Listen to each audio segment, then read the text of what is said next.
There is a girl who never learned to speak. Not because she couldn't hear. Not because anything was wrong with her brain. Because no one ever spoke to her. For the first 13 years of her life, Genie was kept in a single room. Strapped to a potty chair during the day. Caged in a sleeping bag at night.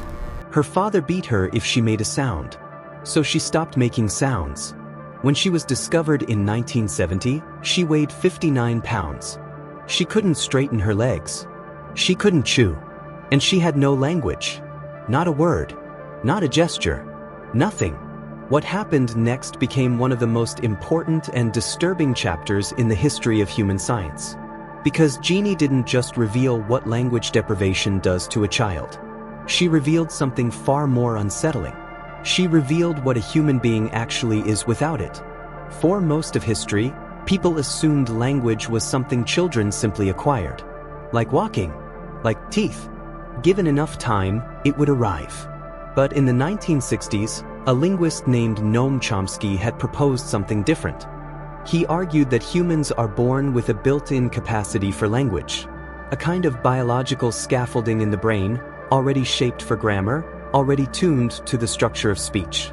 He called it the language acquisition device. But there was a catch no one could ethically test. What happens if that device never gets activated? Is there a window? A point past which the brain simply closes the door? Genie was the lab rat no one had asked for. Scientists and linguists descended on her case within months of her discovery. Susan Curtis, a graduate student at UCLA, spent years working with Genie directly. She taught her words. Hundreds of them. Genie learned nouns fast. She could point, name, identify. She learned to string 2 words together, then 3. But something wouldn't come. Grammar. No matter how long they worked with her, no matter what techniques they tried, Genie could not acquire the underlying structure of language. She could say, small a cup. She could not say, a small cup. She knew the words. She couldn't feel the order. Curtis described it as watching someone learn every piece of a puzzle but never develop the ability to see how they fit.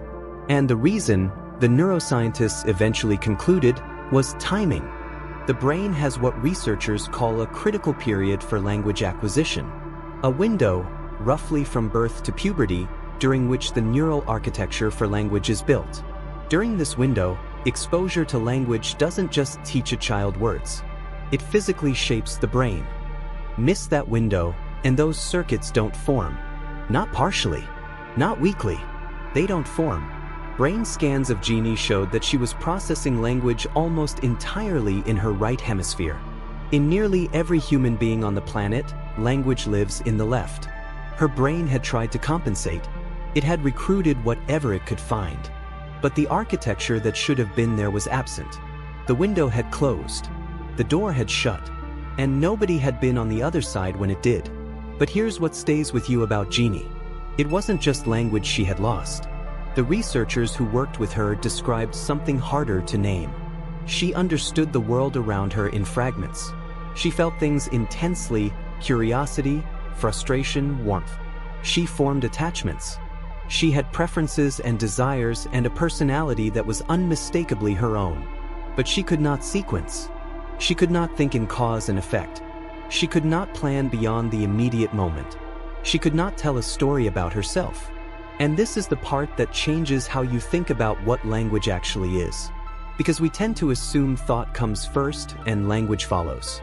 That words are just the container we pour our thinking into. But Genie suggested the opposite. Language isn't how we express thought. Language is how we construct it. Psychologist Lev Vygotsky had argued this decades earlier. He believed that the development of language and the development of thought begin as separate systems in infants. And then at around age 2, they merge. From that point forward, they are inseparable. Inner speech, the voice in your head, is not a description of your thinking. It is your thinking. The words you use don't just reflect how you see the world. They determine what you're capable of seeing. There is a concept in linguistics called linguistic relativity. The idea that the structure of your language shapes the structure of your perception. Speakers of languages that use absolute directions, north, south, east, west, instead of relative ones, left, write, develop a near-perfect internal compass that speakers of relative direction languages simply don't have. And if that's true, then what was Genie's world like? She could perceive, she could feel, she could want, but she had almost no way to organize any of it into sequence, into narrative, into a self that persisted through time. Researchers noted that she lived almost entirely in the present tense, not as a philosophical choice, as a neurological reality. Without the language to construct a past or project a future, the present was all there was. There was no yesterday she could narrate. There was no tomorrow she could plan toward. There was only now. Genie's case was not unique in its category. It was unique in how completely documented it became. Other cases exist. Victor of Aveyron, a feral boy found in France in the 1800s. Caspar Hauser, discovered in Germany in 1828, claiming to have spent his entire childhood alone in a dark room. Chelsea, an American woman who reached adulthood before anyone realized she was deaf, and who, like Genie, could never fully acquire grammar once intervention finally came. In every case, the pattern held. Past the critical period, the deep structure of language could not be installed. Words yes, grammar no, like having skin and muscle but without a skeleton to hold it up. The scientists who worked with Genie eventually lost access to her. Funding collapsed. Disputes broke out over her guardianship. She was moved between foster homes. In at least one of them, she was punished for making noise, and she stopped talking almost entirely again. Her current whereabouts are unknown. She is believed to be alive, living somewhere in Southern California, in the care of Adult Protective Services. In her 50s now. No one from the original research team has been allowed to see her. Here is what her case left behind. The version of you that exists right now is not just the result of your experiences.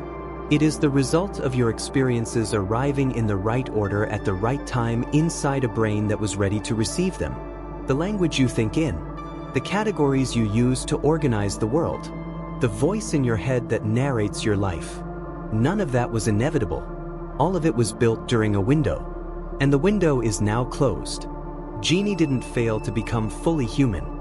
She became as human as the world she was given allowed. The terrifying thing isn't what was taken from her. The terrifying thing is what it reveals about the rest of us.